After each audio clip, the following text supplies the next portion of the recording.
Hey everybody, Raven here, and today I want to talk to you about something pretty important when it comes to stacking junk silver and silver bullion if you're trying to be prepared for a financial collapse or worst case scenario situation. How much silver, physical silver, would you need to have a budget for food and water of only $300 a month? Which is actually pretty low.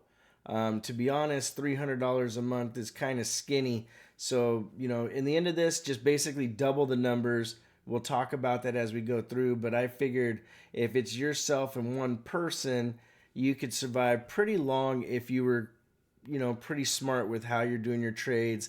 A dime would be worth about $2.50, and you should be able to get, with 2 dimes, 20 cents, a dozen eggs, things like that. I mean, what's going to happen is if that ever happens, and God forbid that it does, people will have to figure out a bartering system that's fair. They'll basically say, okay, I'm going to accept this much for milk, this much for bread, this much for vegetables. So, take that in mind that when doing this, I really just kind of wanted to give a general idea of where you would need as far as silver if you had a $300 budget for food and water during any month. So let me show you this spreadsheet that I came up with here. As you can see, I have up here, it says, what is better for trading purposes, 999 or 90% junk? And I had both of the values at $35 an ounce, which is, for junk silver, it takes $1.40 to equal 1 ounce of silver. So at $35, your face value would roughly be $25, or 25 times face, not $25. So 25 times face. And in a month, you would use 8.6 ounces of junk silver to equate to about $300. And that is literally a little bit less than what it would take for your bullion. Your bullion, you're looking at 9 ounces of silver a month at $35, per ounce. And you're going to have a little bit of a issue when it comes to trading full ounces of silver versus junk, because junk, if you have it, like as you can see down below, I have dimes and half dollars. I also have some quarters. I have a couple of different rolls of quarters. I just didn't really take out much quarters for this example. But what happens is over time, the way that you're able to break down the silver is with smaller amounts in junk. You can actually save about $175 to $180 in the 12-month period for trading purposes by simply using junk silver, aka 90% silver, versus full bullion. Because like I said, if a 1 ouncer that you can't really easily break down this 1 ounce A mark into 14 pieces. But right here, these 14 dimes represent an ounce of silver. And they have the same value, the 14 dimes versus the 1 ounce. They're both an ounce of silver. The agreed upon price in this scenario is $35 an ounce, which is 25 times face. And that gives me the numbers that I came up with for what I'm trying to show.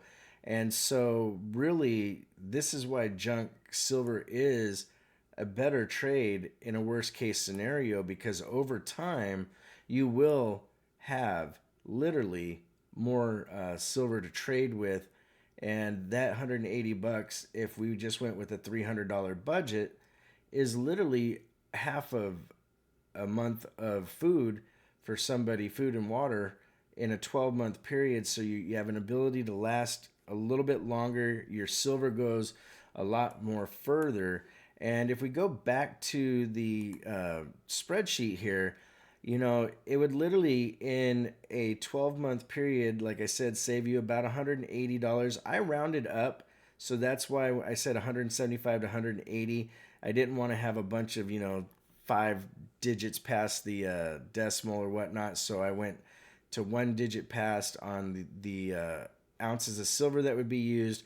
I used the same amount of budget, but because you can't break down the 1 ounces, it ends up being $315 versus with the 90% silver, you could come very, very close at 8.6 ounces, a month to the $300 budget. Now, if we were to double this to 600, then you would be at 17.2 ounces and you'd be at 18 ounces of silver needed. And, then you'd actually, the difference would be $360, give or take, maybe $350 because of the rounding up factor that we have. So you would end up saving again about a half a month worth of, tradability simply by using 90% junk silver versus using bullion. But here's the important thing is that you make sure you have a good amount of silver and junk silver and bullion silver, because it's going to take you for a 12-month period about 103 ounces of junk versus 105 ounces, 108 ounces of bullion. So now if you stretch that out in a 12-month period, you would need literally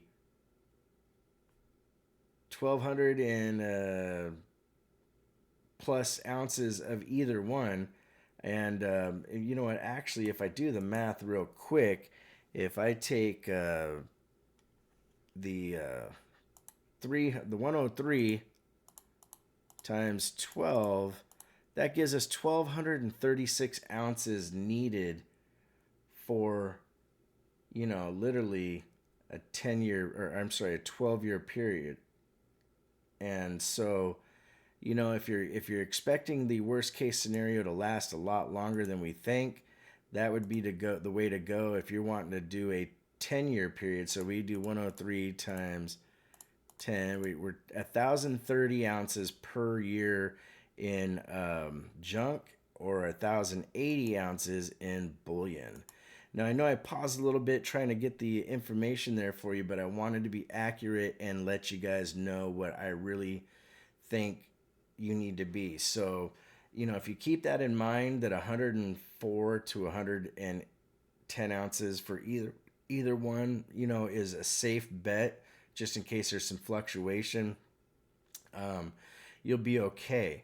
And so, that's for 1 year. For 2 years, you double it. You're 206, you're 216, etc. So you see, in a 2-year period, you saved literally 10 ounces, and that 10 ounces is actually going to get you an entire month in a two-year period of extra trading if you're using junk silver as your main source of trading. But don't discount having the bigger ounces, because you can use these for bigger trades. Maybe you need something fixed at your home or something, and it's easier to hand over 10 full ounces of silver and have $350 credit if that's the agreed upon price.